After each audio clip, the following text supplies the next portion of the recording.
हाय।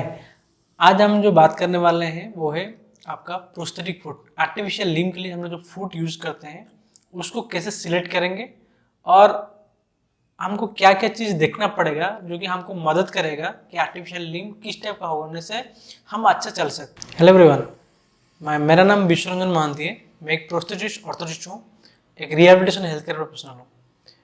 आज जो हम लोग बात करने वाले थे कि प्रोस्थेटिक फूड का या फिर आर्टिफिशियल लिम्ब में जो फूड यूज करते हैं उसका सिलेक्शन कैसा होता है और उसको सिलेक्शन करने के लिए हमको क्या चीज़ जानना जरूरी है। उसको जानने से पहले हमको ये पता होना चाहिए कि जो प्रोस्थेटिक फूड का जो सिलेक्शन होता है वो होता है basis of weight and activity level. Weight and activity level कैसे हम सिलेक्ट करते हैं, जैसे कि ब्रॉडली देखा जाएगा तो हमारा चार टाइप का जो लेता है सिलेक्शन क्राइटेरिया के लिए चार टाइप रहता है, चार टाइप का फूड रहता है। एक होता है कि K1 जो कि ओल्ड एज पेशेंट रहते हैं या फिर जिसको ओनली लिमिटेड एक्टिविटीज करना रहता है उसको बोलते हैं K1 एक्टिविटी। K2 में क्या होता है कि जैसे कि घर के अंदर चलना है और घर के थोड़ा बहुत बाहर भी चलना है, उसको बोलते हैं K2 एक्टिविटी। K3 एक्टिविटी क्या होता है, आपको थोड़ा अनइवन सरफेस में चलना रहता है, थोड़ा स्पीड वर्क करना है, जॉगिंग करना है, तो उसको बोलते हैं K3 एक्टिविटी। और जो K4 एक्टिविटी रहता है वो जो होता है कि high impact activity like sports activity, running, jogging और इस टाइप का कुछ एक्टिविटी रहता है, तो उसको बोलते हैं K4 एक्टिविटी। तो हम वेट एंड एक्टिविटी लेवल के हिसाब से बोल रहा था कि कितना K1 है, K2 है, K3 है और K4 है।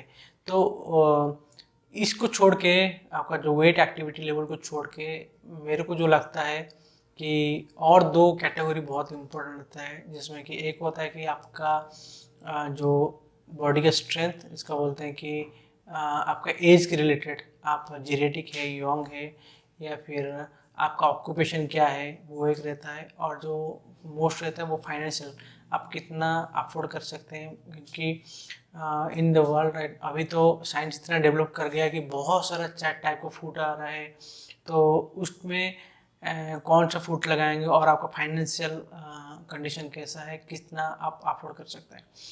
तो हमेशा याद रखिए कि जैसे कि आप कुछ एक्टिविटी करते हैं या फिर आपको नॉर्मल ऑक्यूपेशन आपको क्या है, आपको उसी हिसाब से लेना है। जैसे कि आपको डे टू एक्टिविटी में आप उसको यूज़ कर सकते हैं।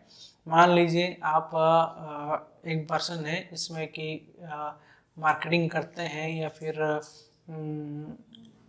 मार्केटिंग फील्ड में है, या फिर कोई भी, जैसे कि मान लो कुछ ज़्यादा टाइम खड़ा होना पड़ सकता है या फिर ज़्यादा टाइम चलना पड़ सकता है, तो उस कंडीशन में मैं हमेशा सजेस्ट करूँगा कि go for a good food like multi excel food ले सकते हैं या फिर एनर्जी स्टोरिंग फूड भी ले सकते हैं। मोशन क्या क्या होता है, मतलब किस टाइप का मोशन फूड में रहता है।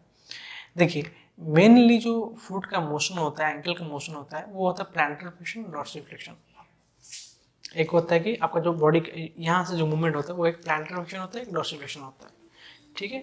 उसके अलावा हमको क्या क्या मिलता है, एक होता है इन्वर्सन, जैसे कि पैर ऐसा घूमता है, इन्वर्सन, और है इवर्सन। तो ये क्या होता है कि जैसे आप कोई अनइवन सरफेस चल रहे हैं या फिर कोई पे कहीं पे जगह पे उबड़ खाबड़ है और मतलब कोई भी अनइवन सरफेस में, तो उसमें ये इन्वर्सन इवर्सन बहुत काम आता है। नो डाउट ये प्लांटर फ्लेक्शन से काम आता है। और जो फोर्थ थर्ड थिंग रहता है, थर्ड पॉइंट रहता है, वो है हमारा जो बॉडी का जो जैसे पैर डालते हैं आपका ग्राउंड डायरेक्शन फोर्स आता है, तो ये कहीं ना कहीं हमारा जो मसल है, मसल के द्वारा ऑब्जर्व हो जाता है, तो हमको स्ट्रेस फील नहीं होता है या फिर कॉम्पैक्ट हमको फील नहीं होता है कि हमारा लेग कहीं पे दौड़ने के टाइम में या चलने के टाइम पे हमको फोर्स फील नहीं होता है। वो क्या होता है, observe by bones and muscle. लेकिन जैसे आर्टिफिशियली में तो बोन मसल्स तो नहीं है, सो बट क्या होता है उसमें कि आपका जो फूड ऐसा लेना चाहिए जैसे कि एनर्जी स्टोरिंग या फिर कार्बन फाइबर फूड, बहुत सारा टाइप का फूड्स अभी आ चुका है। तो उसमें क्या होता है कि आपको एनर्जी स्टोरिंग और एनर्जी कंप्रेस, जैसे कि आप डालेंगे तो यहाँ पे जो हील का स्प्रिंग रहता है या फिर जो आपका 4 फुट का स्प्रिंग होता है वो कंप्रेस होता है, तो एनर्जी स्टोर करता है और एनर्जी रिलीज करता है।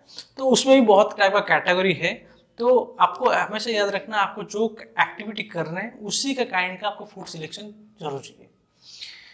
तो इस वीडियो के लिए मैं तो इतना बोल रहा हूँ कि आप जो फूड सिलेक्शन करेंगे वो आपका ऑक्यूपेशन, आपका एक्टिविटी और आप क्या क्या काम करते हैं उस रिगार्डिंग में फूड सिलेक्शन करना जरूरी है और उतना करने से आपको इजी रहेगा, तो फ्यूचर में आपको कोई तकलीफ नहीं होगा उसके रिगार्डिंग। Thank you.